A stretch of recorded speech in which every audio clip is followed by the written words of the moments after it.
Many challenges within his career. Steve Elliot is going to speak to us about leadership lessons from an unlikely source. License to Lead, Steve Elliot. Steve Elliot, License to Lead.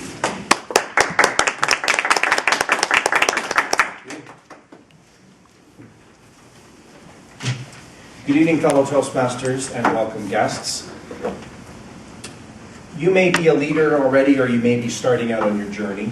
Leadership is something that I'm very ardent about, because it has literally been throughout my career that I have been a leader of some shape or form.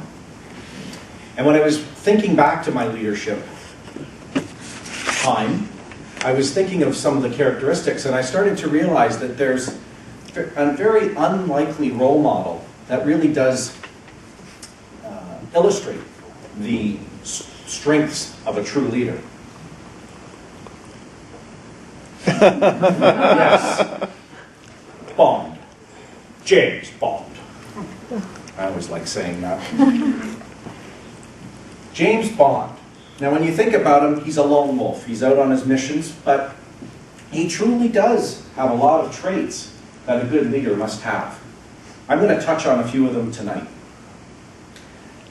Stays cool. As a leader, you are expected to remain calm in the face of adversity. So whether that is an evil villain who's posing world threats, or whether it's a simple angry customer staring at your face, you as a leader are expected to stay calm. I'm going to talk a little bit more about that. You have to be adaptable as a leader. James Bond has a mission, but he's always ready for whatever curveball the villain is going to throw his way. And that also plays well into a leader's strengths. And finally, James Bond can match the right champagne with the right dinner. You may need to know what is the competition in your market. What really is your team about? What is your company about? These are things that will help you in your leadership journey. So you're going to stay cool under pressure. No, you may not have laser beams pointed at your crotch. You may not be asked to jump alligators across an island. But you are going to face crisis. You are going to face adversity. And how you deal with that is how your team is going to follow you. I'll share a personal story. I was a manager at Sears in Pickering Town Center. It was Thursday, August 14th, a nice, hot, humid summer day. 4 o'clock in the afternoon, I was getting ready to leave for my shift. Does anyone remember what happened on August 14th? Yes, Kathy? Power went out. The power went out. And we all thought, oh, this is just a momentary blip, nothing to worry about. Time passed. Word started filtering into the store. Everybody's lost power in Ontario. Everybody's lost power in New York State. We soon realized this was a major crisis. Conveniently, my store manager had decided to take the week off, so he was not in the store, nor could he be reached. The team was turning to me as the leader. What are we going to do, Steve? How are we going to notify the associates whether they're coming into work or not? How are we going to maintain security of the building? Our security panels are down. Our fire system is down. We quickly had to adapt to a plan. If I had run from issue to issue and been scatterbrained and shown panic, my team would have picked up on that and we wouldn't have accomplished anything. So when those situations hit, and when that situation hit, you take a few minutes just to gather your thoughts and think through things. We brainstormed as a group. I remember it vividly in the patio department. We sat in the patio chairs, and as a group of leaders, we came up with a plan that we thought was going to pass the mustard. But you must stay calm under pressure. Whether your vision is, how am I going to blow up this volcanic layer that this villain has to destroy the world with? Or whether you're staring across the room at the beautiful double agent and you're trying to figure out, how am I going to seduce her? Either way, you need to have a vision. You need to have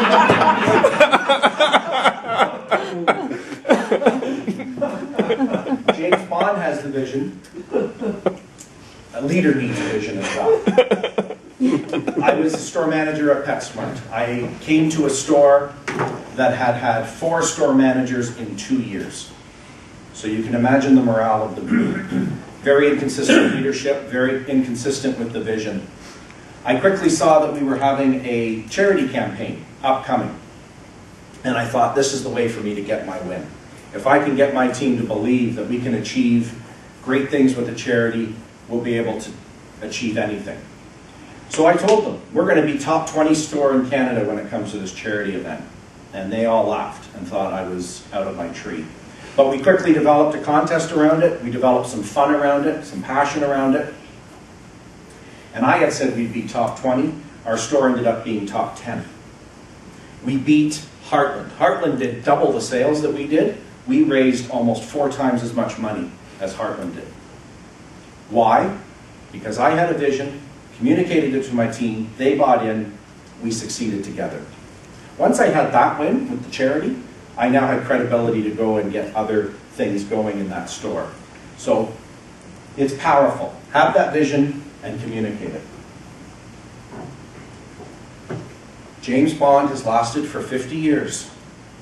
And as you can see, he's changed his look from time to time. But his character has remained constant. We as leaders have to change our look from time to time.